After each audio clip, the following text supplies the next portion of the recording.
Hello, good morning.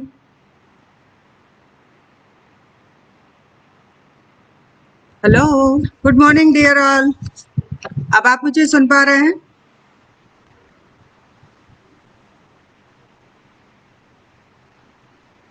क्या आप मुझे सुन पा रहे हैं? हेलो।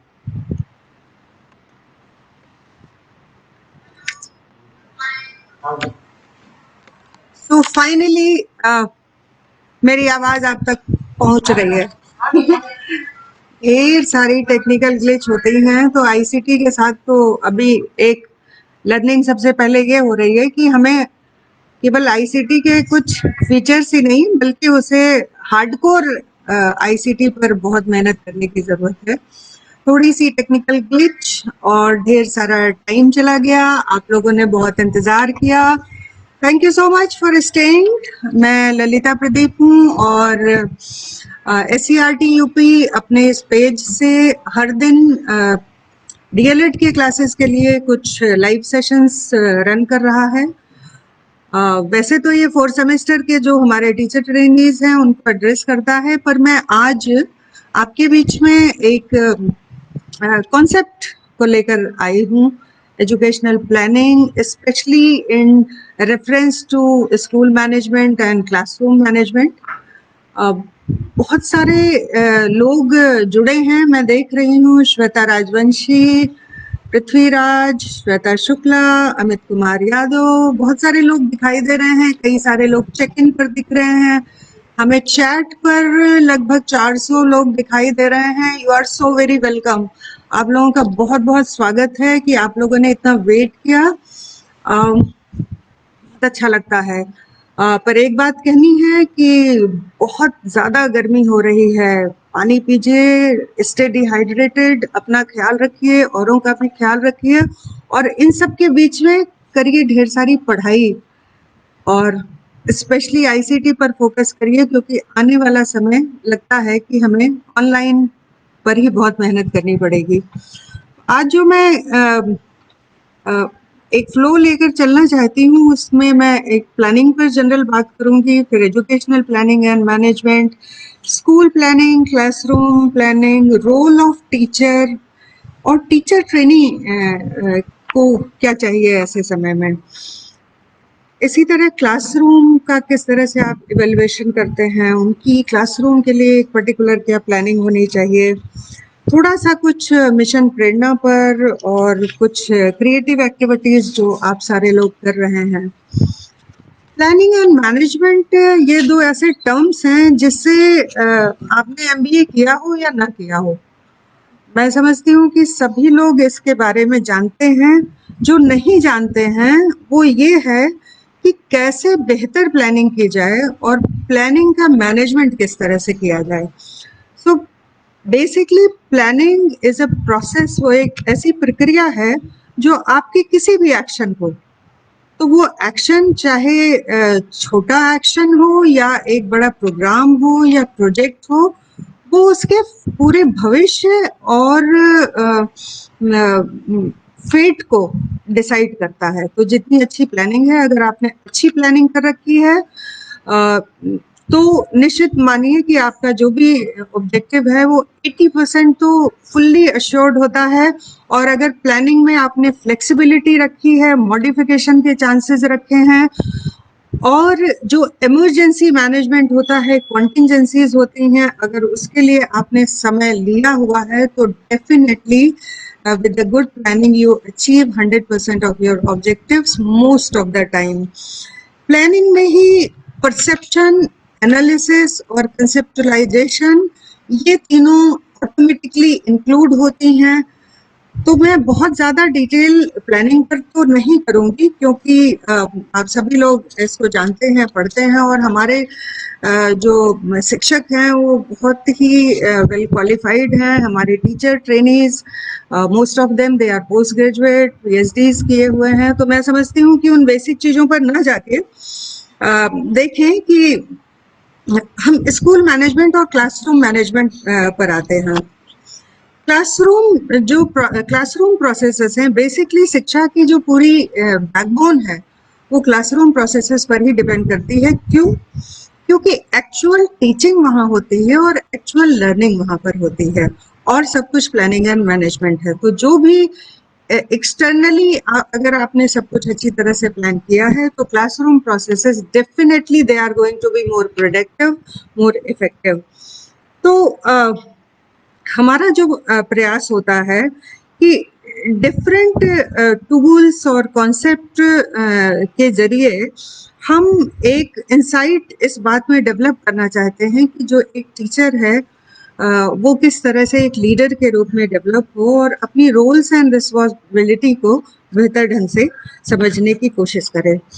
तो एक रफली अगर बात करें तो एक प्लान में, एक आइडियल जो प्लान होता है उसमें क्या क्या होना चाहिए? आई थिंक सबसे पहले जरूरी है विजन होना चाहिए, मिशन होना चाहिए, एक पर्पस होना चाहिए, एक डेफिनेट ऑब्जेक्टिव होना चाहिए, और जो उसके आउटकम्स हैं वो बहुत टैंजिबल होने चाहिए। टैंजिबल से मतलब ये है कि वो मेजरेबल होने चाहिए, कहीं कुछ भी उसमें एब्स्ट्रैक्ट नहीं होना चाहिए कि एक प्रोजेक्ट अगर आपने 3 मंथ्स का बनाया है, प्लान किया है, और प्रोजेक्ट एंड पर अगर आपके हाथ में कुछ भी नहीं है, एब्स्ट्रैक्ट है, तो शायद वो बहुत अच्छी प्लानिंग नहीं होती है। तो आउटकम आपके बहुत टेंजिबल होने चाहिए, और कहीं ना कहीं गुणवत्ता को लेकर एक स्टैंडर्डाइजेशन की तरफ उसको जाना चाहिए।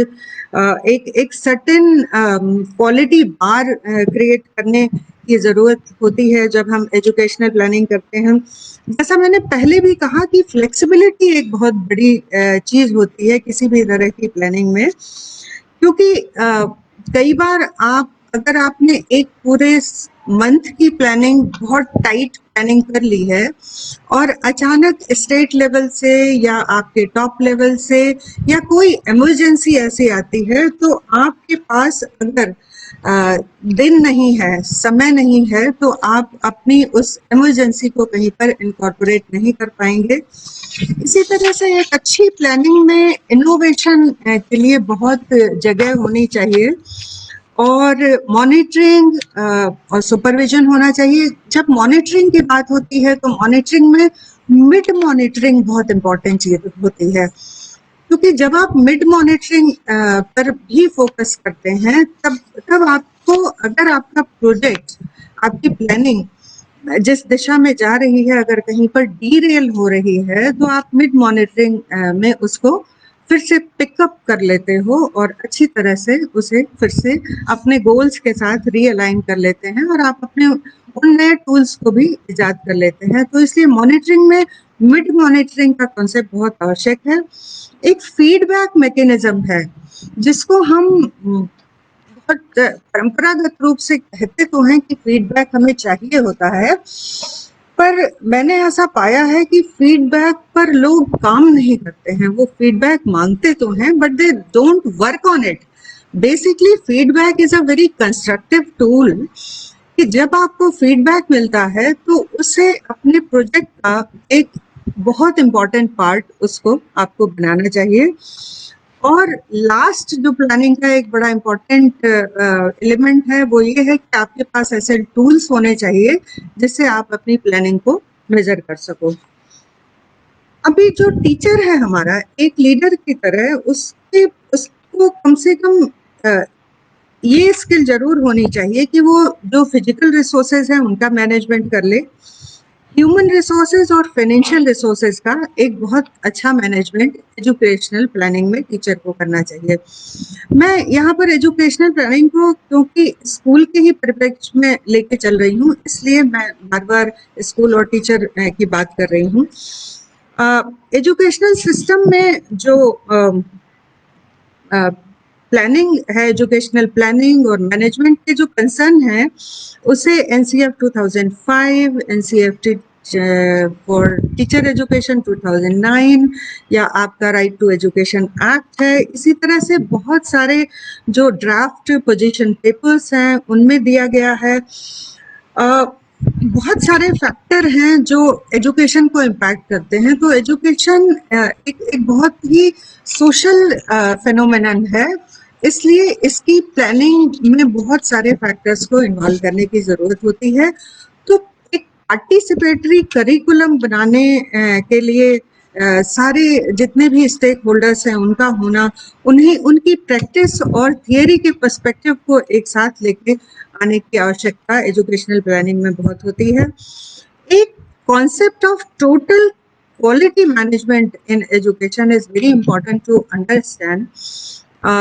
आप सभी लोगों ने पढ़ा भी होगा, और एनसीईआरटी के प्रोफेसर मरमर मुखोपाध्याय की जो बुक है उसने इस कॉन्सेप्ट को बहुत अच्छा डील किया हुआ है। मैं रिकमेंड करूंगी कि आप टोटल क्वालिटी मैनेजमेंट जो प्रोफेसर मरमर मुखोपाध्याय की है उसको जरूर पढ़ें, तो इससे आपको बहुत विजन की क्लैरिटी आएगी। तो अगर आप total quality management in education पर काम करते हैं, फिर एजुकेशन के जो टैंजिबल रिजल्ट हैं वो दिखने शुरू होते हैं। अपार्ट फ्रॉम जो प्लानिंग के अभी हमने कारक बताए हैं, एजुकेशन में जो महत्वपूर्ण बिंदु आपको एजुकेशनल प्लानिंग में डालने का होता है उसमें क्वालिटी इंप्रूवमेंट एक बहुत महत्वपूर्ण मुद्दा होता है।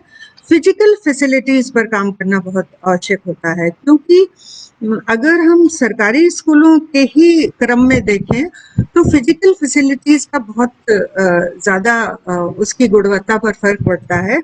तो प्लानिंग का एक वो हिस्सा होना चाहिए। अगर कोई स्कूल अंडर रिसोर्स्ड है या हाईली रिसोर्स्ड है या उसके रिसोर्स का पूरा प्रॉपर इस्तेमाल नहीं हो रहा है, तो उस पर प्लानिंग में एम्फेसिस देने की जरूरत है। ह्यूमन रिसोर्सेज जैसे आमतौर पर प्लानिंग में होता है, हमें एजुकेशनल प्लानिंग में भी देखना है।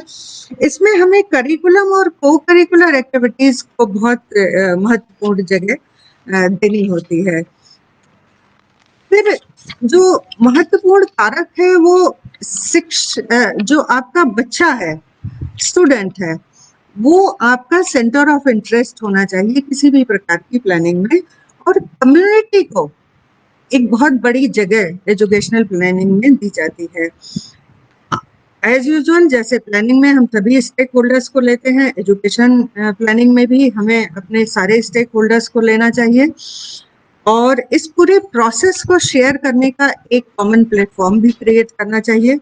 मॉनिटरिंग एंड सुपरविजन जैसे हमने पहले कहा, इसमें एजुकेशनल प्लानिंग में एक बहुत इम्पोर्टेंट इवेंट है कि आपको कुछ ऐसे प्रोग्राम और एक्टिविटीज का समावेश करना चाहिए जो एक तरफ तो टैलेंट को अनलीश करते हैं, निकाल के लाते हैं, और दूसरी तरफ बच्चों के साथ साथ शिक्षकों में हार्ड वर्क करने का जो एक एंगल होता है उसको उभार के लाते हैं। इसी के साथ साथ रिसर्च, सर्वे और डेटा, इस पर भी एक अच्छा फोकस होना चाहिए।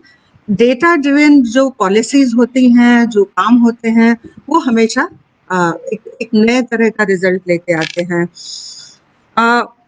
एजुकेशनल प्लानिंग में आपका फोकस कोर कॉम्पिटेंसीज को डेवलप करने में, बच्चों की स्किल डेवलप करने की तरफ होना चाहिए। जो टीचर का प्रोफेशनल डेवलपमेंट है, सीपीडी है, कंटिन्यूअस प्रोफेशनल डेवलपमेंट है, उस पर भी प्लानिंग होनी चाहिए। तो स्कूल के मैनेजमेंट पर अगर हम बात करें तो सबसे पहले तो हमें ये देखना चाहिए कि आपके रिसोर्सेज कितने हैं और क्या वो सारे रिसोर्सेज आप यूटिलाइज कर रहे हैं। तो चाहे वो फिजिकल रिसोर्सेज हो या ह्यूमन रिसोर्सेज हो, उनको एक ऑप्टिमल लेवल तक उनका यूटिलाइजेशन होना चाहिए। कई बार ऐसा देखा जाता है कि एक स्कूल के परिसर में कई सारे कमरे होते हैं, एडिशनल क्लासरूम है, और अक्सर देखने को भी मिलता है कि 2 कमरे बंद हैं क्योंकि वो आपकी मेन बिल्डिंग से थोड़ी दूरी पर है। तो वो रिसोर्स आपका आइडियल पड़ा रहता है, उसका कोई इस्तेमाल नहीं होता है। तो जब भी आप स्कूल के लिए प्लान करें तो ये आवश्यक है कि एक एक कतरा जो जमीन का आपके पास है या इंफ्रास्ट्रक्चर का आपके पास है, अगर किताबें हैं तो वो बंद नहीं होनी चाहिए, अगर टूल्स हैं, अगर स्पोर्ट्स किट है तो उनका कैसे इस्तेमाल होना चाहिए, जो कुछ भी अवेलेबल है। जब तक ज्यादातर रोना उन चीजों का होता है जो अवेलेबल नहीं है, पर हमें अपनी एजुकेशनल प्लानिंग में सबसे महत्वपूर्ण ये है कि जो है हमारे पास उसका हम ऑप्टिमल यूज सुनिश्चित करें। इसी तरह स्कूल के लिए आवश्यक है कि वो अपना भी एक गोल निर्धारित करें। शिक्षा में एक तरफ नेशनल लेवल का पर्सपेक्टिव होता है, स्टेट लेवल का पर्सपेक्टिव होता है, क्योंकि शिक्षा स्टेट सब्जेक्ट है, लेकिन उसके साथ साथ एक स्कूल का अपना पर्सपेक्टिव होना चाहिए, एक उसका अपना विजन होना चाहिए, और वो विजन एक और जहां प्रदेश और राष्ट्रीय स्तर से अलाइन करता है, वहीं दूसरी ओर उसे लोकल लेवल पर अपने बच्चों का, अपने समुदाय के साथ, उसके आसपास के वातावरण को वो किस तरह से ब्लूम करने में सहायक हो रहा है, ये बहुत ही महत्वपूर्ण होता है। तो इसलिए हर स्कूल को अलग अलग क्षेत्र में एक ऑब्जेक्टिव निर्धारित करना चाहिए, और जैसा मैंने पहले कहा कि ये ऑब्जेक्टिव बहुत ही टेंजिबल होना चाहिए, और एक बड़ी लंबी लिस्ट आपके पास होनी चाहिए कि आपके पास क्या है और क्या नहीं है, किस चीज की आवश्यकता आपको है, और कौन से ऐसे रिसोर्सेज हैं जिनकी आवश्यकता आपको पूरे वर्ष नहीं कभी कभी पड़ती है। तो जब इतनी डिटेल प्लानिंग आप करते हैं तब नतीजे उसके सामने आते हैं। एक बहुत रियलिस्टिक टाइम टेबल का निर्माण होना चाहिए। कई बार ऐसा होता है कि स्कूलों में टाइम टेबल एक तो स्टेट लेवल से जारी किया जाता है, फिर डिस्ट्रिक्ट लेवल पर कुछ उसमें मॉडिफिकेशन किए जाते हैं। स्कूल के हेड टीचर का और शिक्षकों का ये कर्तव्य है कि एक बहुत उस टाइम टेबल को वो अडेप्ट करें और रियलिस्टिक टाइम टेबल की तरह इस तरह से बनाएं कि स्कूल की सारी एक्टिविटीज उसमें कवर हो जाएं। कई बार ऐसा होता है कि अचानक कोई नई एक्टिविटी आ जाती है, या कुछ एक्टिविटीज ऐसी होती हैं, जैसे उत्तर प्रदेश में कुछ जनपद ऐसे हैं जिनमें एईएस और जेई को लेके एक जो आपका समर टाइम होता है, 3 महीने बहुत ही इंटेंसिव उस पर एक्टिविटी की जाती है, हेल्थ के प्रोग्राम होते हैं, फिर स्पोर्ट्स के लिए होता है। तो अगर आपने अपनी टाइम टेबल में इनको रेगुलर जगह नहीं दी है कि स्पोर्ट्स डे कब मनाया जाना है या किसी का जन्मदिन कब मनाया जाना है, तो जब तक आपने उसे कैलेंडराइज नहीं किया है, यकीन मानिए कि फिर वो उसे आपको 24 घंटे बाद पहले ही याद आएगा, और 24 घंटे पहले जब याद आता है तो वो रूटीन एक्टिविटी की तरह भी नहीं हो जाता है, उसको फिर आप एक अर्जेंट एक्टिविटी की तरह केवल काम की तरह निपटा देते हो। तो इसलिए आपकी टाइम टेबल बहुत ही रियलिस्टिक होना चाहिए और एक 360 डिग्री पर्सपेक्टिव उसके साथ इन्वॉल्व होना चाहिए। आपको लर्निंग एक्टिविटीज की भी प्रॉपर शेड्यूलिंग करनी चाहिए, और अनएक्सपेक्टेड एक्टिविटीज जो होती हैं, सिचुएशन होती हैं, उनको कभी भी अपने परसेप्शन से एलिमिनेट नहीं करना चाहिए। उनके लिए हमेशा जगह बना के रखनी चाहिए और मेंटली और फिजिकली उसके लिए तैयार रहना चाहिए। कुछ आपके ऐसे कॉन्टिजेंट रिसोर्सेज भी हैं जिनको इस प्रकार की तैयारी के लिए रखना चाहिए।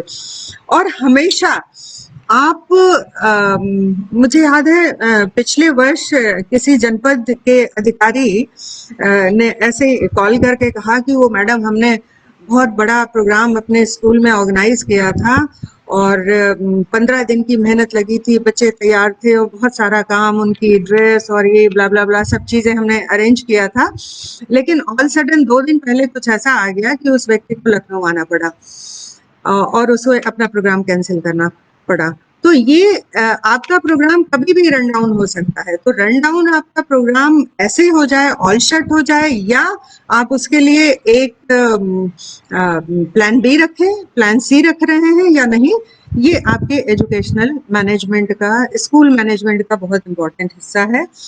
इसी तरह लॉजिस्टिक मैनेजमेंट आपका बिल्कुल क्लियर होना चाहिए। एक स्कूल में हमेशा एक ऑर्डरली स्ट्रक्चर बना होना चाहिए। वो इस तरह से नहीं होना चाहिए कि जब जैसा होगा वैसा देख लिया जाएगा, नहीं। आपकी most of the activities they must be planned and they must be on paper planned, और उसमें सभी शिक्षकों की सहभागिता भी होनी चाहिए। शिक्षकों को प्लानिंग करते समय ये भी आपको देखना चाहिए कि इंफ्रास्ट्रक्चर, इवन क्लासरूम का इंफ्रास्ट्रक्चर कैसा है, क्लासरूम वेल इक्विप्ड है या नहीं।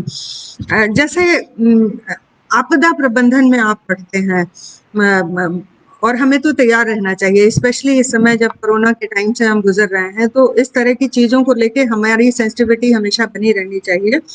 अक्सर देखने को मिलता है कि कमरे में अलमारी रखी हुई है, उसके अंदर सामान भरा हुआ है। अभी छोटे-छोटे बच्चे, कई बार ऐसा होता है कि वो नीचे कोई चीज उसको सपोर्ट के लिए लगा दिया गया है, या कुर्सी ऐसी है या चेयर है कि उसके कॉर्नर्स बड़े शार्प हैं, कुछ भी, या ग्लास, ब्रोकन ग्लास है, तो ऐसे में कभी भी उससे खतरा हो सकता है। तो जब तक आप अपने क्लासरूम के इंफ्रास्ट्रक्चर की प्रॉपर मैपिंग नहीं करते हैं, तो बहुत मुश्किल हो जाता है, और इस तरह से कभी भी किसी भी तरह की दुर्घटना की संभावना रहती है। तो आपका क्लासरूम वेल इक्विप्ड हो, किस एंगल से पढ़ाना है, रोशनी आ रही है, नहीं आ रही है, कहीं अंधेरा तो नहीं हो रहा है, या लाइट, बिजली है, सारी चीजों का आपको ध्यान रखना होता है, क्योंकि उस क्लास में छोटे बच्चे होते हैं और आप स्वयं होते हैं। तो जहां पर लर्निंग हो रही हो, वहां का एम्बियंस अगर बहुत प्लेजेंट नहीं है, तो निश्चित रूप से वो बच्चों की लर्निंग को भी प्रभावित करता है। लाइब्रेरी का होना बहुत जरूरी है। अब लाइब्रेरी को हम लोग हमेशा एक बहुत बड़ा रोमांटिक सा आइडिया होता है कि ऐसी लाइब्रेरी होनी चाहिए, ऐसे आप किताब निकालिए, ऐसे चेयर पर बैठिए, ऐसे पढ़िए। लाइब्रेरी स्कूल के रेफरेंस में केवल इतनी सी बात है कि बच्चों का एक्सेस अदर देन उनकी टेक्स्ट बुक, जो किताबें हैं, कहानी की किताबें हैं, डिक्शनरी है, या कुछ और स्टडी मटेरियल है, प्रिंट रिच मटेरियल है, ये उनको मिलता रहे। उन्हें चाहे हार्ड प्रिंट मटेरियल जब बच्चों को मिलता है, तो लाइब्रेरी आपको मेंटेन, केवल एक कॉर्नर में भी आप लाइब्रेरी मेंटेन कर सकते हैं। किताबों को अगर बुक शेल्फ बक्से के अंदर बंद कर दिया गया या अलमारी के अंदर बंद कर दिया गया, तो प्लानिंग और मैनेजमेंट में अपराध इसको कहा जाता है। तो लाइब्रेरी को देखें। क्लीन एंड ग्रीन कैंपस, बहुत उस कैंपस आपका साफ सुथरा होना चाहिए, ग्रीन होना चाहिए। जितनी ग्रीनरी होती है उतना वो आपको सुख देती है। जैसे कोई एंटर करता है किसी भी स्कूल में, पौधे लगे हों, फूल लगे हों, पेड़ हो, तो बड़ा अच्छा लगता है, और घुसते ही सबसे पहले ये होता है कि अरे वाह, कितना अच्छा कैंपस है। लेकिन कोई भी कैंपस अपने आप अच्छा नहीं होता है, उसके लिए परिश्रम करना पड़ता है।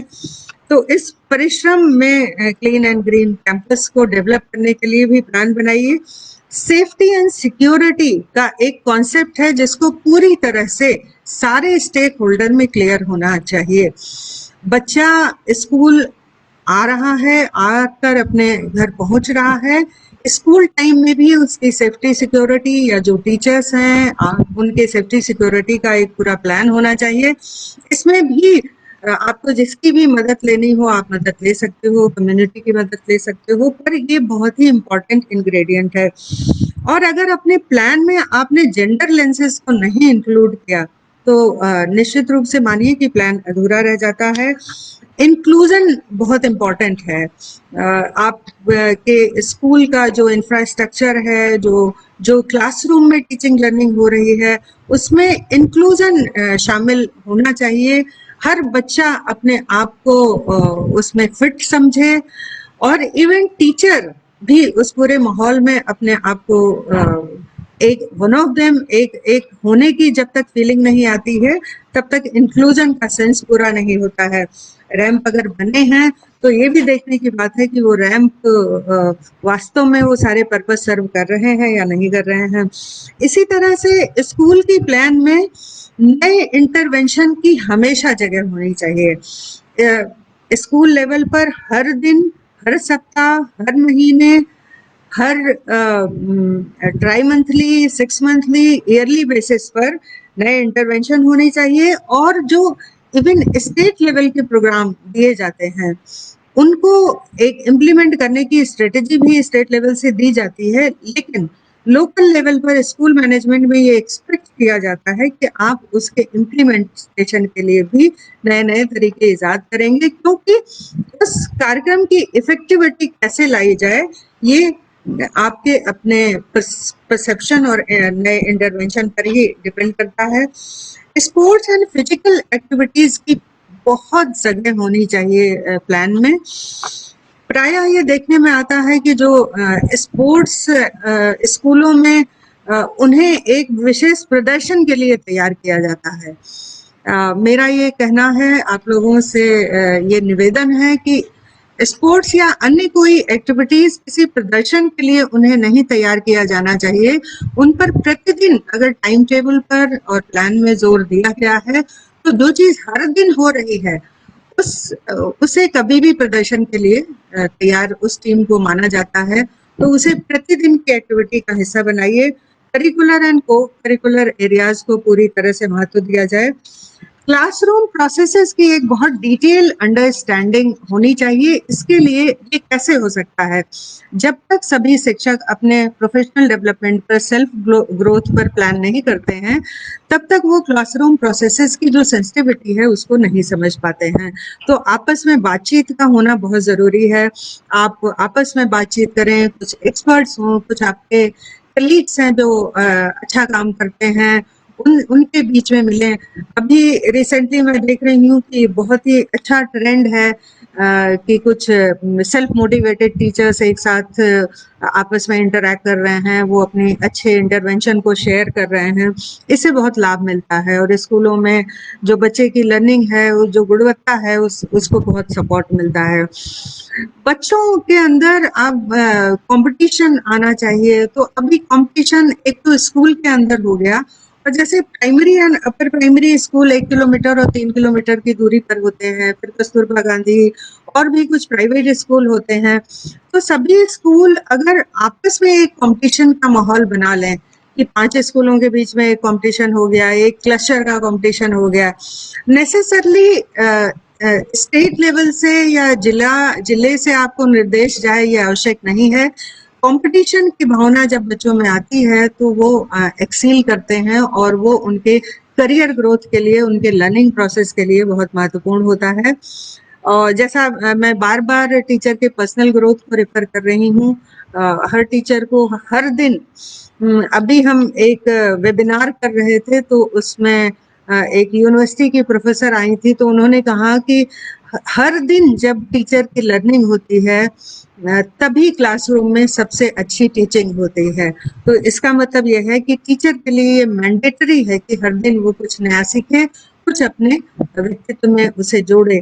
तो हमें नए नए कोर्सेज भी करने चाहिए। आजकल ऑनलाइन कोर्सेज भी बहुत होते हैं, और कई बार एक ही चीज को, जिसको हम बहुत रूटीन की तरह लेते हैं, अगर हम उसे नएपन से, नए तरह से देखें तो हमें उसके इम्प्लीमेंटेशन के भी नए तरीके निकल के आते हैं और उसे काफी इंटरेस्टिंग बनाया जा सकता है और काफी इफेक्टिव बनाया जा सकता है।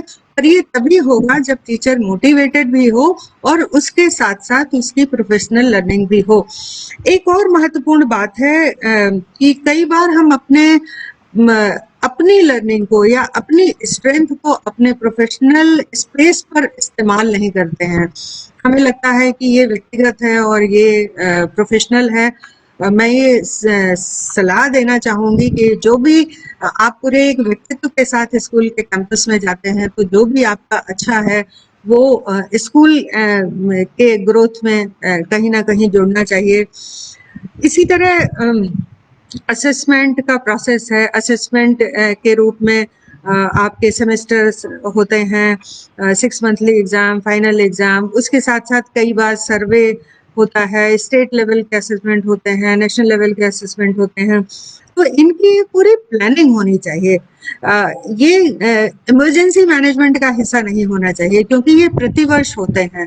तो आपके क्वेश्चन पेपर तैयार होने चाहिए, आपके बच्चों का डेटा तैयार होना चाहिए, उनका पिछला रिजल्ट और कहीं पर उनका कंपैरिजन, ये सारी चीजें प्लान का हिस्सा होती हैं। इसी तरह से इंस्ट्रक्शन, टीचिंग एंड इवेलुएशन पर पूरा आपका फोकस होना चाहिए। टीएलएम की भी पूरी व्यवस्था होनी चाहिए। टीएलएम आजकल जो शिक्षक बना रहे हैं बहुत ही अट्रैक्टिव, बहुत सुंदर हो रहा है। और ऑनलाइन मैंने देखा है कि बहुत सारे वीडियोस बन रहे हैं, उन वीडियोस में कार्टून का भी इस्तेमाल किया जा रहा है। तो ये तो लग रहा है कि शिक्षक बहुत ही वाइब्रेंट होके टीचिंग लर्निंग मटेरियल पर काम कर रहा है। टीचिंग लर्निंग मटेरियल के सही प्रयोग की समझ भी तब आती है जब आप स्कूल लेवल पर उसे कहाँ पर प्रयोग किया जाए इसका ध्यान दें। बहुत बार ऐसा होता है कि आपको बहुत एलिबरेट टीचिंग लर्निंग मटेरियल की आवश्यकता नहीं होती है। जो क्लासरूम कंडीशन में चीजें होती हैं उनसे ही आप अपने कॉन्सेप्ट को बच्चों के बीच में लेकर जा सकते हो। तो जब तक आप उसके बारे में पूरी अंडरस्टैंडिंग नहीं करते हैं तब तक क्लैरिटी नहीं आती है और आपको लगता है कि एक रूटीन की तरह यह आवश्यक नहीं है कि सब जगह टीचिंग लर्निंग मटेरियल ढेर सारा इस्तेमाल किया जाना चाहिए। उसका इस्तेमाल प्रॉपर इस्तेमाल केवल ये है कि उसे आप कॉन्सेप्ट बच्चे में लर्निंग देने के लिए ही इस्तेमाल करते हैं। मैं महाराष्ट्र के एक स्कूल में गई थी और उस पूरे स्कूल के किसी भी क्लासरूम में कोई चार्ट नहीं लगा था, कोई पिक्चर नहीं टंगी हुई थी, कुछ भी उस उनके क्लासरूम में नहीं रखा था। हर चीज बहुत नीट एंड क्लीन थी। केवल पीछे मिड डे मील के कुछ टिन्स रखे हुए थे, स्टोरेज उन्होंने हर कमरे में क्रिएट किए थे और वो भी एक साइज के थे। तो वहां पर लेकिन 3 ब्लैक बोर्ड लगे हुए थे और उनका ये कहना था कि सपोज बॉडी पार्ट अगर पढ़ाना है तो एक ब्लैक बोर्ड पर फिजिकल पूरा अगर टीचर ड्रॉ कर सकती थी तो वो बनाती थी, तो एक में बोन्स के बारे में और कहीं मस्कुलर पार्ट, उसका इस तरह से 3 हिस्सों में डिवाइड करके वो 3 ब्लैक बोर्ड पर उसे डिजाइन करते थे। उनका ये कहना था कि जब टीचर अपने आप काम करता है तो उसको बहुत जुड़ाव होता है और उसके साथ साथ उनका ये कहना था कि वो तीनों ब्लैक बोर्ड पर जो ड्रॉ करते हैं उसे तब तक ही वो रखते हैं जब तक उनका चैप्टर नहीं खत्म हो जाता। तो ये भी एक तरह से टीचिंग लर्निंग मटेरियल इस्तेमाल करने का तरीका है और उनके डिस्प्ले करने का तरीका है। तो बहुत ही जुडिशियस होना चाहिए, कहीं ऐसा ना हो कि हर चीज बहुत क्लटर्ड हो जाए। तो क्लासरूम आपका क्लटर्ड ना हो ये भी देखना आपका ही काम है। आपकी प्लानिंग में जो हेड टीचर है उसका रोल और टीचर का रोल बहुत ही क्लियर होना चाहिए। उसमें कहीं ये नहीं होना चाहिए कि हर चीज इशारे पर हो कि हम नहीं करेंगे वो कर लेगी या वो नहीं करेगा वो। हर चीज राइटिंग में होना चाहिए और उसके साथ एक ओवरऑल अंडरस्टैंडिंग ये होनी चाहिए कि एक स्कूल को जितने भी शिक्षक होते हैं उनके एक कलेक्टिव स्ट्रेंथ की जरूरत होती है। तो वो कलेक्टिव स्ट्रेंथ तभी होती है जब आपकी कुछ जॉब रिस्पॉन्सिबिलिटीज बिल्कुल हार्डकोर क्लियर हों। तो ये आपका बहुत आवश्यक है कि हेड टीचर और टीचर के रोल्स एंड रिस्पॉन्सिबिलिटीज में क्लैरिटी हो। एक स्कूल में बुक कीपिंग और रिकॉर्ड कीपिंग बहुत बड़ा काम होता है। अक्सर मैंने टीचर्स को कहते हुए सुना है कि बहुत सारा करना पड़ता है, इसका भी रिकॉर्ड रखिए उसका भी रिकॉर्ड रखिए, और काफी टायरिंग हो जाता होगा ऐसा लगता है, क्योंकि आपके पास बहुत सारे बच्चे होते हैं, 100-200 बच्चे, 300 बच्चे, किसी किसी स्कूल में 500 बच्चे होते हैं, तो उसके साथ रिकॉर्ड कीपिंग और उनको भी संभालना देखना, आई कैन सी दैट कि थोड़ी प्रॉब्लम होती होगी। पर जब आज टेक्नोलॉजी इतना आगे आ गई है तो बहुत ही आसान हो गया है। यहाँ पर इंफॉर्मेशन के लिए बहुत इम्पोर्टेंट है कि आप वो सारे कुछ सूचनाएं रूटीन की होती हैं जिनको आप खाली समय में बना के रख सकते हैं और कुछ को हमेशा अपडेट करते रहिए, तो आपका बहुत सारा समय बचता है, रिपीटेटिव होने से आप बच जाते हैं। सूचनाओं के आदान प्रदान का बड़ा प्रेशर होता है, ये बहुत ही एक महत्वपूर्ण एलिमेंट है स्कूल मैनेजमेंट का। तो उसे आप कैसे करें? बहुत सारी सूचनाएं हम सबको पता होती हैं कि हमें महीने में ये 3 या 4 सूचनाएं रेगुलरली अपने क्लस्टर पर भेजनी है या अपने ब्लॉक पर भेजनी है। तो आप उसको भी कैलेंडराइज करना है कि महीने की 5 तारीख को ये भेजना है, तो जरूरी नहीं कि 5 को भेजना है तो 4 को उसे बनाया जाए। आप उसे पहले भी बना सकते हैं और अपडेट कर सकते हैं। तो अगर आप कैलेंडराइज करते हैं, टाइम मैनेजमेंट का पूरा इस्तेमाल करते हैं, तो मैं ऐसा समझती हूँ कि आपकी 70 से 80% समस्या यहाँ पर समाधान हो जाती है और चीजें जो इम्पोर्टेंट होती हैं उस पर आप फोकस कर पाते हो। अनइम्पोर्टेंट और अर्जेंट चीजों में उलझने से आप बचते हैं। ये टाइम मैनेजमेंट का एक बहुत बड़ा मैट्रिक्स है जिस पर कभी समय मिला तो मैं आप लोगों से बात करूंगी कि हमें हमेशा इम्पोर्टेंट काम कभी भी तत्काल इम्पोर्टेंट नहीं दिखाई देता है। अगर आपने उसे 15 दिन पहले कर लिया है तो वो कभी अर्जेंट नहीं बनता है। तो हमेशा इस चीज को कैटेगराइज कर लें प्लान करते समय कि स्कूल के लिए कौन सा काम इम्पोर्टेंट है और कौन सी सूचनाएं हैं जो इम्पोर्टेंटली आपको भेजनी होती है रेगुलर। इसी तरह से आईसीटी का इस्तेमाल बढ़ाया जाए, हर क्षेत्र में बढ़ाया जाए। तो आपके प्लान में आईसीटी लगभग सभी पॉइंट्स में जोड़ा होना चाहिए। तो ये एक स्कूल को मैनेज करने का एक थोड़ा सा मैंने खाका खींचने की कोशिश की है। अब हम अगर क्लासरूम मैनेजमेंट पर आए तो जैसा मैंने पहले भी कहा कि क्लासरूम ही सबसे इम्पोर्टेंट स्पेस है स्कूल का, क्योंकि सबसे ज्यादा हैप्पीनेस वहां पर होती है, सबसे ज्यादा बचपन वहां पर होता है, सबसे ज्यादा सीखने की उत्सुकता वहां पर होती है। तो सबसे पहले मैं कुछ बिंदुओं पर पहले भी इस पर बात कर चुकी हूँ कि क्लासरूम को आउटसाइडर की तरह आपको स्क्रूटनाइज करना चाहिए। एक स्टूडेंट की निगाह से भी उसे स्क्रूटनाइज करने की कोशिश करनी चाहिए। तो कुछ चीजें हैं कि वो क्लीन एंड टाइडी होना चाहिए, हमेशा सबसे पहले तो साफ सुथरा होना चाहिए और इनफ स्पेस होना चाहिए बच्चों के लिए। ये आदत से होता है। जब अगर आप बराबर अपने क्लासरूम मैनेजमेंट पर काम करेंगे तो ये अपने आप फिर एक हैबिट का पार्ट बन जाता है। कई बार जो क्लासरूम होता है उसमें अलमारियां रखी रहती हैं, टूटी फूटी कुर्सियां रखी रहती हैं, कुछ मेज भी कुछ एक्स्ट्रा ऐसे पड़ा होता है कि पता चलता है कि एक चौथाई क्लासरूम आपका किसी और चीज से भरा हुआ है और बच्चे जो स्पेस बचा है उसमें सिमट कर बैठते हैं। तो ऐसा नहीं होना चाहिए। आपको उसकी प्रॉपर स्क्रूटनी करके उनको सही जगह पर रखना चाहिए। और क्लासरूम बहुत फैसिलिटेटिंग होना चाहिए। तो फैसिलिटेटिंग जो बच्चे हैं उनके लिए फैसिलिटेटिंग होना चाहिए। शिक्षक के लिए, शिक्षक अपने आप उसे फैसिलिटेटिंग बनाता है। कि किसी बच्चे को कोई परेशानी है तो टीचर की निगाह उस पर जरूर जानी चाहिए।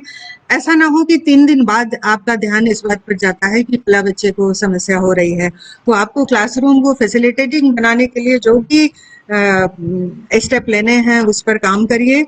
जैसा मैंने पहले भी कहा कि टीएलएम और नेसेसरी प्रॉप्स जो होते हैं पढ़ाई लिखाई के वो क्लासरूम में होना चाहिए, प्रिंट मटेरियल भी होना चाहिए। एक लर्निंग कॉर्नर का कॉन्सेप्ट है जो आमतौर पर सभी क्लासरूम में दिखाई भी देता है।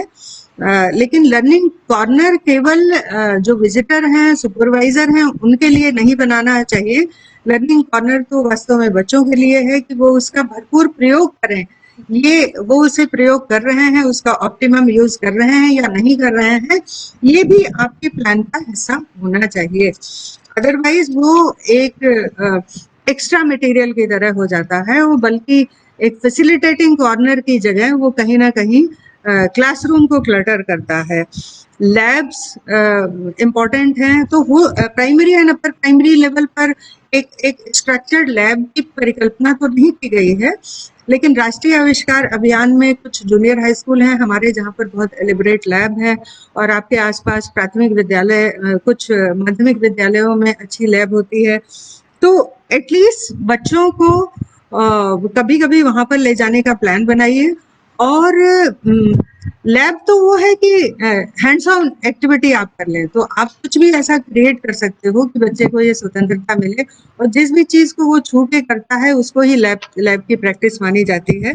तो इसका एक बहुत क्लियर कॉन्सेप्ट होना चाहिए।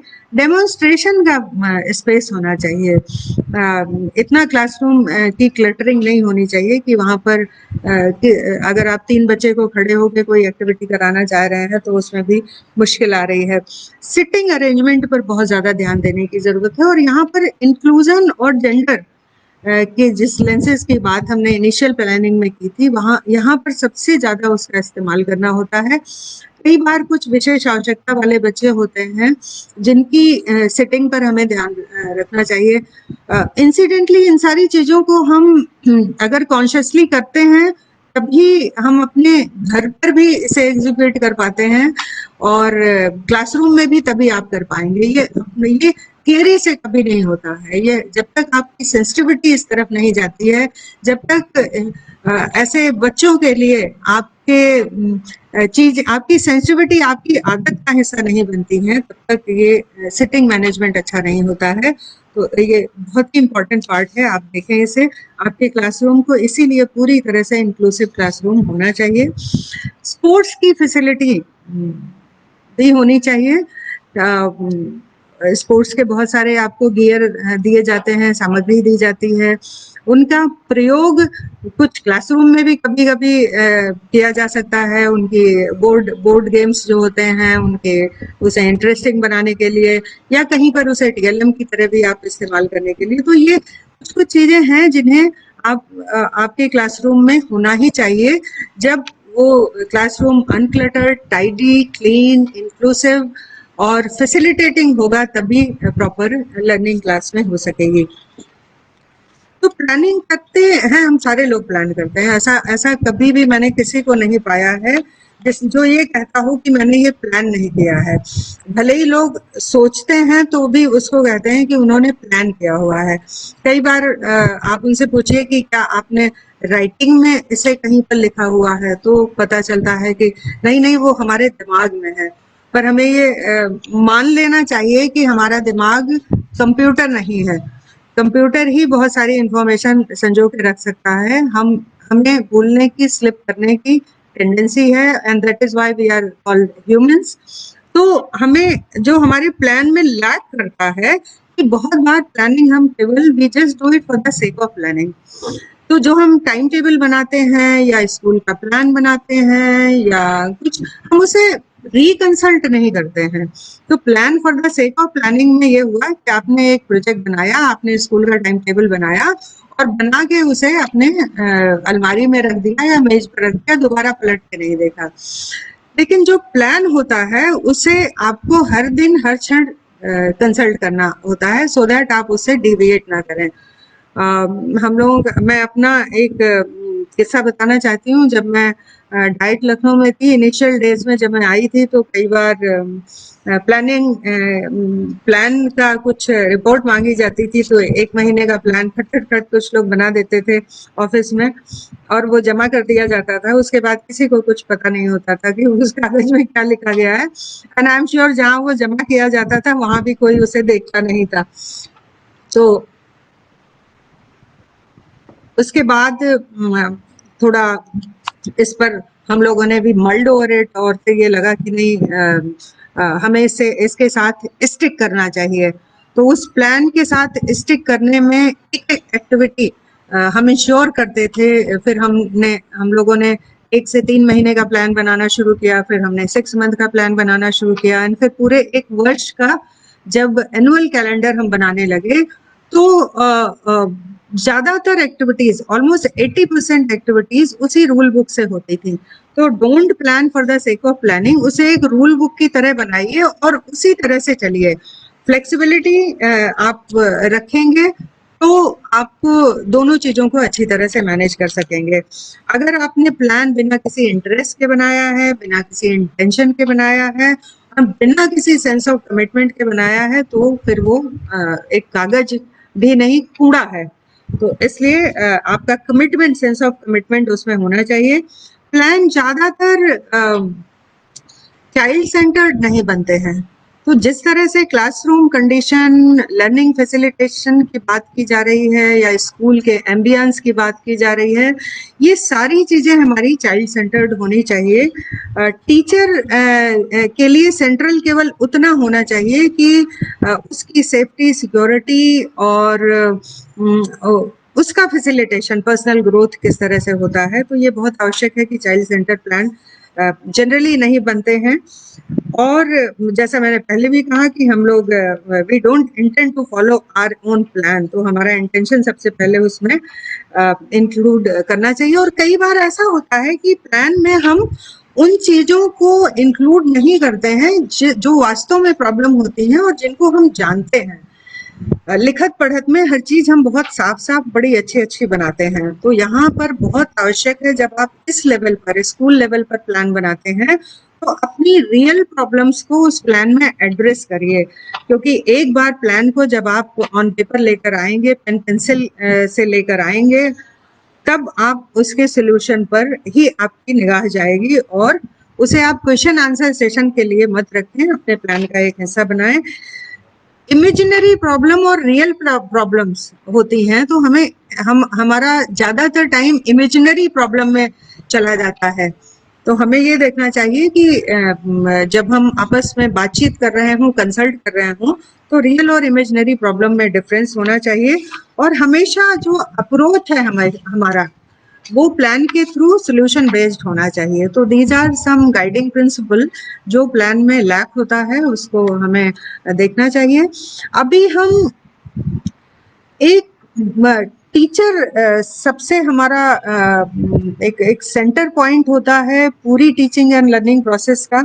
तो मुख्य रूप से जिम्मेदारी उसी के ऊपर होती है कि स्कूल प्लानिंग और मैनेजमेंट में वो फैसिलिटेटर की भूमिका उसकी कैसे होनी चाहिए। तो वो टीचर को हम एक लर्निंग फैसिलिटेटर की तरह भी देखते हैं, रिसोर्स प्रोवाइडर की तरह भी देखते हैं। हम उसे करिकुलम, जो स्कूल लेवल पर करिकुलम हमें ट्रांजेक्ट करना है, उसके एक्सपर्ट की तरह भी हम देखते हैं। वो केयर गिवर भी होता है, वो सपोर्टर भी होता है, उसे मेंटर का भी रोल करना पड़ता है, उसे लीडर का भी रोल करना पड़ता है, और उसी के साथ साथ वो ढेर सारी डेटा कीपिंग भी करता है।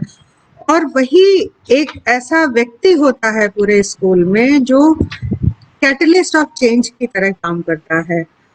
और इससे भी बड़ी बात है कि टीचर खुद एक लर्नर की तरह उसे एक्ट करना चाहिए। तो एक टीचर जब तक इन सारे रोल्स को अपने अंदर नहीं इमर्ज करता है, तो एक बड़ा अच्छा फैसिलिटेटिंग एम्बियंस बनने से कहीं ना कहीं रुक जाता है। और ये जो रोल है, ये केवल हेड टीचर के लिए नहीं है, ये सभी शिक्षकों के लिए है, या वो सारे व्यक्ति जो स्कूल के प्रोसेस में इन्वॉल्व होते हैं, उनको अपने आप को इस रूप में देखने की प्रैक्टिस करनी चाहिए। अब टीचर ट्रेनर्स के अगर हम एंगल से देखें, जो हमारे टीचर ट्रेनी हैं, डीएलएड का उनका 4th सेमेस्टर चल रहा है, उनके लिए मेरा ये कहना है कि वो अपने को बिल्कुल रेगुलर टीचर ही माने, और अपनी जिम्मेदारियों को, अपनी समझ को अपने इसी तरह से करें कि वो बिल्कुल स्कूल कंडीशन में वो इस रोल को अदा कर रहे हैं। उनके लिए मेरी सलाह है कि वो एजुकेशनल थियरीज को पढ़ें, और जो एजुकेशन पॉलिसीज रही हैं उन पर काम करें। एनसीएफ 2005, एनसीएफटी, आरटी और पोजीशंस पेपर हैं, फोकस ग्रुप के बहुत सारे ड्राफ्ट हैं, अभी आपकी न्यू एजुकेशन पॉलिसी का ड्राफ्ट आया है। और इन सब चीज़ों से परे इस कोरोना टाइम में सारी की सारी एजुकेशनल मैकेनिज्म को एक बिल्कुल नए सिरे से देखने की कहीं ज़रूरत महसूस हो रही है। तो मैं समझती हूँ कि ये सबसे बड़ी जिम्मेदारी टीचर ट्रेनर्स के ऊपर है कि ये शिक्षा की जो नई विधा अब शुरू हो रही है, होने वाली है, जिस पर हमें काम करना है, जिसके लिए हमें तैयार करना है। तो ट्रेडिशनली जो आपकी टेक्स्ट बुक हैं, या आपको जो अंक, प्राप्तांक और पूर्णांक लेकर आपको पास हो जाना ही ये जिम्मेदारी नहीं है। आपको अभी से अपने आप को फुल ऑन टीचर की तरह देखने की बहुत ज्यादा जरूरत है। जब आप अपने प्रैक्टिकल करते हैं, तो उस समय के जो एक्सपीरियंसेस होते हैं उन्हें बहुत एब्जॉर्ब करिए, उन्हें पूरी अंडरस्टैंडिंग के साथ करिए, उस समय पूरे कमिटमेंट और डेडिकेशन के साथ उन सारी एक्टिविटीज को करिए। उसे एक अपॉर्चुनिटी की तरह हमें लेना चाहिए। मैं समझती हूँ कि अभी हमारे जो ट्रेनीज अगर सुन रहे हैं, तो उनको लग रहा होगा कि ये सब कौन सी ऐसी बात है, और उनको हो सकता है कि वो इसे रिलेट नहीं कर पा रहे हों। लेकिन क्योंकि कुछ लोग 3 सेमेस्टर में कहीं ना कहीं उन्होंने अपना प्रैक्टिकल इंटर्नशिप किया होगा, तो उन्हें स्कूल के कंडीशन का एहसास होगा। तो यहाँ पर आवश्यकता है कि आप अपनी थियरी को अपने प्रैक्टिकल जो एक्सपीरियंसेस हैं उनके साथ मैच करें। बहुत समय हमें मिल रहा है अपने अगले सत्र के लिए, उसकी तैयारी करें, और एक फुल ऑन अच्छे टीचर की तरह बन के निकलने का जो अवसर हाथ में है उसे किया जाए। जो स्कूल का क्राफ्ट है और क्लासरूम मैनेजमेंट की जो बारीकियां हैं, उसे इमेजिनरी करके भी आप प्लान कर सकते हैं, सोच सकते हैं। और केवल इंटर्नशिप के ही दरमियान नहीं, इवन अदरवाइज भी आप स्कूलों से अपने को एफिलिएट कर सकते हैं। टीचिंग लर्निंग मटेरियल जो आप अपने साथी शिक्षकों को बनाते हुए देखते हैं, बहुत सारे रेडीमेड मटेरियल होते हैं, बहुत सारे डिजिटल मटेरियल उपलब्ध हैं, उनमें नया आयाम आप क्या जोड़ सकते हैं, ये आप तब समझ पाएंगे जब आप इस तरह की जितनी भी वीडियोस हैं उन्हें देखें, या उन पर एक स्क्रूटनाइजिंग ऑब्जर्वेशन की तरह आप अगर काम करेंगे तो अच्छा रहेगा। आईसीटी बहुत ही इम्पोर्टेंट है, तो उस पर अपने आप को पूरी तरह से प्रिपेयर करना और ट्रेंड कर लेने की आवश्यकता है, क्योंकि शिक्षा क्लासरूम ट्रांजैक्शन का स्वरूप निश्चित रूप से आने वाले समय में बदलने वाला है। टीचर ट्रेनर को इक्वलिटी और इक्विटी का जो कॉन्सेप्ट है उसको पूरी तरह से अपने दिल दिमाग में भर लेना चाहिए। जेंडर और इंक्लूजन, इन सारे जो सोशल टर्म्स हैं जिससे अदरवाइज हम सुबह शाम वी जस्ट कम अक्रॉस कुछ ना कुछ घटनाएं कभी हमें सुनाई देती हैं और कभी हमारे साथ भी होती हैं, तो उसके लिए अपने को पूरी तरह तैयार रखना चाहिए, सो दैट जब वो रेगुलर टीचर होकर अपने स्कूलों में जाएं तो ये उनके आदत का हिस्सा बने, ना कि केवल टाइम टेबल का हिस्सा बने। ज्योग्राफिकल बैरियर्स पर उन्हें काम करना चाहिए, लिंग्विस्टिक बैरियर्स पर काम करना चाहिए। बुक कीपिंग जैसे हमारे रेगुलर टीचर हैं उनकी बहुत बड़ी समस्या होती है, तो जो हमारे टीचर ट्रेनर हैं नए युग के हैं, उनकी स्मार्टनेस है, उनकी समझ बेहतर है, तो मैं समझती हूँ कि वो कुछ उसके और नए तरीके ईजाद करके ला सकते हैं। इसी तरह से डिजास्टर के जो कॉन्सेप्ट हैं, एटलीस्ट आपको ये जरूर चाहिए कि शिक्षा से जुड़े हुए, चाहे वो हेल्थ के इश्यूज हों, चाहे वो कम्युनिटी से जुड़े हों, या थियरी हो, या पॉलिसीज हों, इन सबको एक एक पढ़ाई लिखाई करके पूरी तरह अपने आप को तैयार करना चाहिए। कम्युनिटी एस्पिरेशंस के लिए आपको निरंतर काम करना चाहिए, क्योंकि सबसे ज्यादा पेरेंट्स की एक्सपेक्टेशन शिक्षकों से जुड़ी होती हैं और जो उनके बच्चों के माध्यम से हमें पूरी करनी होती हैं, तो कहीं उसमें जो गैप रह जाता है, अगर आप अभी से काम करेंगे तो बहुत अच्छे इसके नतीजे आएंगे। और सबसे ज्यादा बच्चों को प्यार करने की कोशिश करिए, क्योंकि उनके लिए आप ही एक आशा की किरण है। मुझे अभी एक ओवरऑल व्यू में क्लासरूम कंडीशन पर पहुंचने पर मुझे लगता है कि मैं इसे क्लोज करूं, पर इससे क्लोज करने से पहले जो नई परिस्थितियों में हम आ रहे हैं कि ऑनलाइन एजुकेशन, जो वर्चुअल एजुकेशन का इंस्ट्रक्शन प्रोसेस आ रहा है, ये बहुत महत्वपूर्ण है। तो वर्चुअल क्लासरूम को किस तरह से मैनेज किया जाए, इस पर भी मैं 5 मिनट में कुछ पॉइंट्स आप लोगों के बीच में रखना चाहती हूँ। तो वर्चुअल क्लासरूम में मैंने पाया है कि डिसिप्लिन एक बहुत बड़ा इशू होता है। अभी बहुत सारे हमने जूम और माइक्रोसॉफ्ट और गूगल टीम इन सब पर कुछ वेबिनार्स आयोजित किए थे, तो कई बार ऐसा होता है कि लगता है कि बहुत सारी डिस्टर्बेंस अचानक आ गई, जबकि सब बिल्कुल पढ़े लिखे मैच्योर लोग होते हैं, पर कहीं ना कहीं डिस्टर्बेंस होती है। तो वर्चुअल क्लासरूम में जो डेलिकेट बैलेंस है उसको बनाए रखने के लिए अभी से सोचना जरूरी है कि क्या तरीके हो सकते हैं जिसमें क्योंकि हायर लेवल पर या सेकेंडरी एजुकेशन के स्तर पर तो ये थोड़ा आसान है, पर प्राइमरी एंड अपर प्राइमरी के स्तर पर अभी हमारे पास कोई सॉल्यूशन इसका बहुत रेडी नहीं है, तो इस पर काम करने की जरूरत है। वर्चुअल क्लासरूम में कांटेक्ट बनाए रखना, पर्सनल इंटरेक्शन मेंटेन करना, फ्लेक्सिबिलिटी, एडेप्टेबिलिटी, ये सारे जो टर्म्स हैं इन्हें वर्चुअली आपको लागू करना होता है। और अगर एक लंबा लेक्चर हो जाए और एंगेजमेंट, छोटे बच्चे हैं उनसे नहीं होता है, तो उनका ध्यान भटकेगा, तो इसलिए स्टूडेंट एंगेजमेंट एक उसका बहुत इंपॉर्टेंट पार्ट होता है। Activities, discussion, task, problem, situation, इस तरह के जो वर्क हैं, प्रोजेक्ट हैं, वो दिए जाने चाहिए। एक कहीं ना कहीं ब्रीदिंग स्पेस वर्चुअल क्लासरूम में बहुत ज्यादा जरूरी है। इस वाले लेक्चर में आपको 11 बजे से 11 बजे तक बहुत ब्रीदिंग स्पेस मिली है जब जब साउंड नहीं काम कर रहा था। तो ये ब्रीदिंग स्पेस बहुत वर्चुअल क्लासरूम में ध्यान देने की ज़रूरत है कि हमेशा 10 से 15 मिनट का कोई ना कोई एक्टिविटी इस तरह से करिए कि जो आपका बच्चा स्क्रीन के उस तरफ बैठा है वो अपने आप को उसका एक पार्ट समझ सके। रियल टाइम कम्युनिकेशन टीचर और स्टूडेंट के बीच में किस तरह से बन पाए। केवल वीडियो प्ले कर देने से काम नहीं चलता है, केवल इंफॉर्मेशन पास ऑन करने से काम नहीं चलता है, तो इसे और कितना मीनिंगफुल बनाया जा सकता है, इस पर भी हमें विचार करने की ज़रूरत है। अभी कुछ शिक्षक हमें बताते हैं कि प्राथमिक स्तर पर कुछ जो पेरेंट्स से जिनके पास व्हाट्सएप नहीं है या स्मार्टफोन नहीं है, एंड्रॉयड नहीं है, तो वो लोग उन्हें पर्सनल कॉल करके बात करते हैं। तो और उनका अनुभव ये कहता है कि जब वो कॉल करते हैं तो केवल बच्चा ही नहीं, माँ बाप ही नहीं, बल्कि पूरी एक कम्युनिटी में वो अपने आप को बहुत ही हैप्पी प्रोजेक्ट करते हैं। और क्योंकि एक शिक्षक जब एक बच्चे के घर में कॉल करता है तो मैं इसे एक महत्वपूर्ण घटना की तरह देखती हूँ। तो ये जो कनेक्शन है टीचर और बच्चे के बीच में, तो कितना भी वर्चुअल क्लासरूम हो जाए, इस कनेक्शन को हमेशा बनाए रखने की ज़रूरत है। स्टूडेंट ओनरशिप को कल्टीवेट करने की आवश्यकता है। कुछ क्लास में नॉर्म्स स्थापित किए जाने चाहिए। वर्चुअल क्लासरूम में ये बहुत इम्पोर्टेंट है कि किस तरह से आप डिसिप्लिन को मेंटेन करते हैं।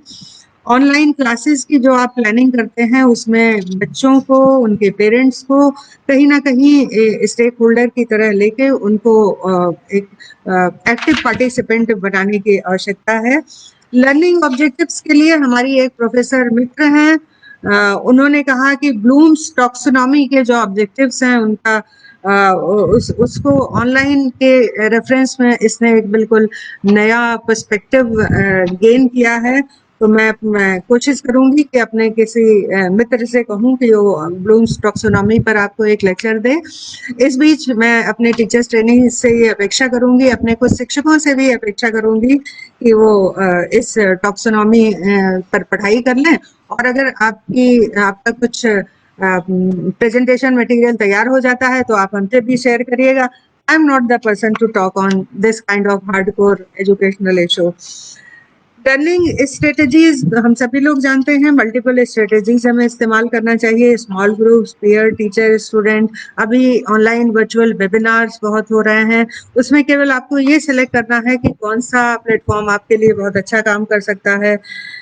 जूम है, माइक्रोसॉफ्ट टीम है, गूगल है, ऐसे कई सारे प्लेटफॉर्म आ गए हैं। अभी किसी ने मुझे बताया वेबएक्स करके भी कुछ आया हुआ है। तो इन सब पर काम करना चाहिए। ब्लेंडेड लर्निंग सबसे अच्छा माध्यम होता है।